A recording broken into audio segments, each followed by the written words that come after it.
بسم اللہ الرحمن الرحیم نحمدہ ونصلی ونسلم علی رسولہ الکریم۔ کافی دنوں سے جو شور سپریم کورٹ کا پڑا ہوا ہے، پوری قوم اس کو دیکھ بھی رہی ہے اور پریشان بھی ہے، اور ججوں کے روزانہ رنگ بدلنے کے انداز بھی دیکھ رہی ہے، اور ایک ایک بندے کے بولنے سے، بینچ سے علیحدہ ہونے سے، ادھر کرنے سے، اختلافی نوٹ لکھنے سے عوام کو بہت کچھ سمجھ آ رہی ہے، اور بہت زیادہ لوگ باشعور ہو گئے الحمدللہ ثم الحمدللہ۔ کوشش یہ تھی کہ ان کو لڑا دیا جائے، کہ بینچ بیٹھنے نہ دیا جائے۔ لارجر بینچ کا مطالبہ ہو رہا ہے بار بار، اس میں بھی بد نیتی ہے ان کی، اور ایک جج صاحب الگ ہوئے، میں ان پہ کچھ نہیں کہتا۔ توہین عدالت مجھ پہ تو لگ جائے گی، لیکن مریم نواز پہ نہیں لگے گی، رانا ثناء اللہ پہ بھی نہیں لگے گی، مریم اورنگزیب پہ بھی نہیں لگے گی، مجھے پتہ ہے نہ مفرور مجرم پہ لگے گی، لیکن کوئی غریب بندہ بولنے والا بولے گا تو اس پہ توہین عدالت لگ جائے گی، اس لیے کچھ نہیں کہتا۔ ایک جج صاحب الگ ہوئے، پھر دوسرے جج صاحب بھی الگ ہو گئے۔ اب 3 رکنی بینچ اس کیس کی سماعت کر رہا ہے، اور پیر والے دن انہوں نے سیکرٹری خزانہ کو بھی طلب کر لیا، سیکرٹری دفاع کو بھی طلب کر لیا، اور میں اپنے پورے یقین سے یہ کہتا ہوں کہ یہ سارا گند جو اس دن کا ڈالا ہوا ہے، یہ الیکشن کمیشن کا ڈالا ہوا ہے۔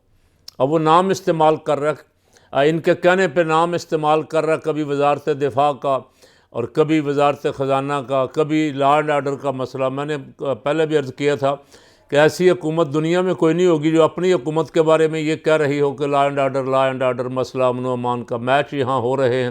الحمدللہ، اللہ کا لاکھ لاکھ شکر ہے، لوگ خیر و عافیت سے اپنے اپنے کام کاج پہ لگے ہوئے ہیں۔ اکا دکا واقعات ہمیشہ ہوتے رہتے ہیں، اور دنیا کے ہر ملک میں ہوتے رہتے ہیں، لیکن اب ان کو الیکشن کا اتنا خوف ہے کہ ان کو ہوا نظر آ رہا ہے۔ ہوا کیا ہے؟ اقتدار نہ چھن جائے ہاتھ سے، اور یہ سارا کچھ جو کچھ کیا ہے اس کا کوئی حساب کتاب نہ دینا پڑ جائے کہیں۔ ظاہر ہے جب الیکشن ہو گیا تو یہ سہولت کاری تو نہیں نہ رہے گی، یہ لاڈ تو نہیں دیکھے جائیں گے، یہ ناز نخرے تو برداشت نہیں نہ ہوں گے جو آج کل محترمہ بیان دیتی ہیں، ایسا کرو ویسا کرو، میرے ابے کو واپس لاؤ، میرے ابے کو رہا کرو، میرے ابے کو پہلے چھوڑو، میرے ابے کو پہلے لیول پلینگ فیلڈ دو، اور میرے ابے کے لیول پلینگ فیلڈ کے لیے خان کو گرفتار کرو، خان کو بند کرو، ہو سکے تو خان کو مار دو۔ یہ روز بولی قوم سن رہی، یہ سارا کچھ سن رہی ہے۔ یہ الیکشن سے خوف زدہ ہے، الیکشن لڑنے کے اہل نہیں ہے، تو انہوں نے سوچا اب سپریم کورٹ پہ حملہ کر دیں، اور سپریم کورٹ پہ ایسا بدترین حملہ کیا ہے۔ ایک وہ بندہ جس کو عدالتوں نے اتنی سہولت دی کہ 50 روپے کے اسٹامپ پہ اسے جیل سے رہا کر کے لندن بھیج دیا، اور جو گارنٹر تھا وہ وزیر اعظم بنا دیا، اس کو پوچھا بھی نہیں کسی عدالت نے۔ اگر کوئی گارنٹر کسی سائیکل چور کا ہوتا نا تو اس کو پولیس اب تک اٹھا کے لے گئی ہوتی کہ ایک سائیکل چور کی گارنٹی ضمانت تو نے دی تھی، اب وہ سائیکل نہیں ملی ہے، نہ وہ بندہ ملا ہے، تو اس بیچارے کو پکڑ کے لے جاتے، پیسے اس سے بھرتے۔ لیکن یہاں عدالتوں کی مہربانیاں اور جج صاحبان بڑے بڑے، سبحان اللہ، بڑے بڑے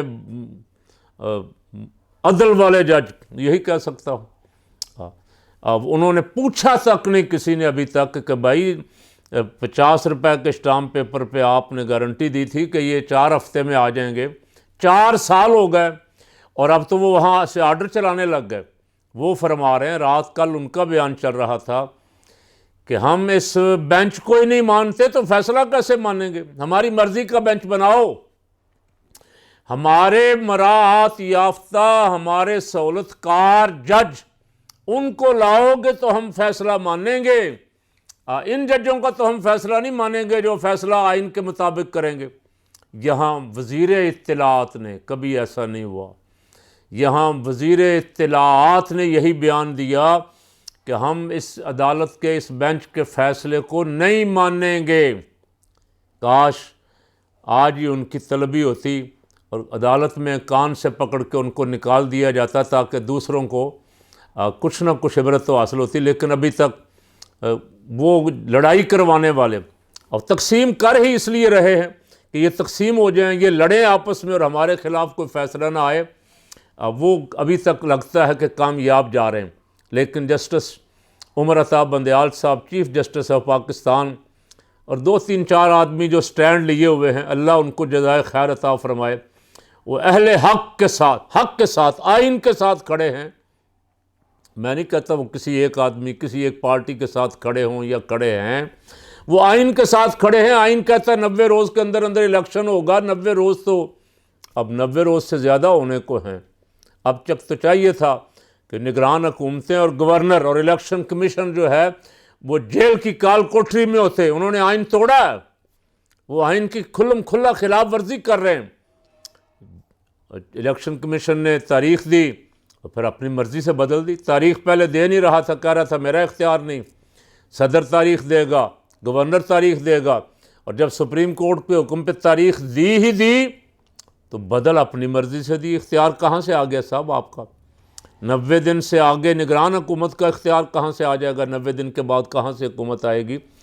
تو یہ جو کھیل کھیلنے کی کوشش کی جا رہی ہے، مجرم، بگوڑے، مفرور، سزا یافتہ تاحیات نااہل عدالتوں کو چیلنج کر رہے ہیں، پاکستان کے آئین کو چیلنج کر رہے ہیں، پاکستان کے عوام کو چیلنج کر رہے ہیں. لیکن ان سے کہتا ہوں خبردار، پاکستان کے محافظ ابھی زندہ ہیں الحمدللہ. پاکستان کی حفاظت کرنے والے ابھی موجود ہیں. جس نے سپریم کورٹ کی طرف میلی نظر سے دیکھا، جس نے سپریم کورٹ کی طرف غلط ہاتھ بڑھایا، وہ ہاتھ توڑ دیا جائے گا انشاءاللہ. قوم جاگ رہی ہے. یہ 1997 نہ سمجھ لینا کہ تم 10 20 50 گنڈے لے کے عدالت پہ حملہ کر لو گے اور تمہاری مرضی چل جائے گی. اس دفعہ قوم آئین کا تحفظ کرنے کے لیے اور عدلیہ کا تحفظ کرنے کے لیے تیار ہے. اللہ مجھے بھی، آپ کو بھی، پوری قوم کو اپنے آئین کی، اپنی عدالتوں کی، اپنے ملک کے دفاع کرنے کی، حفاظت کرنے کی توفیق عطا فرمائے.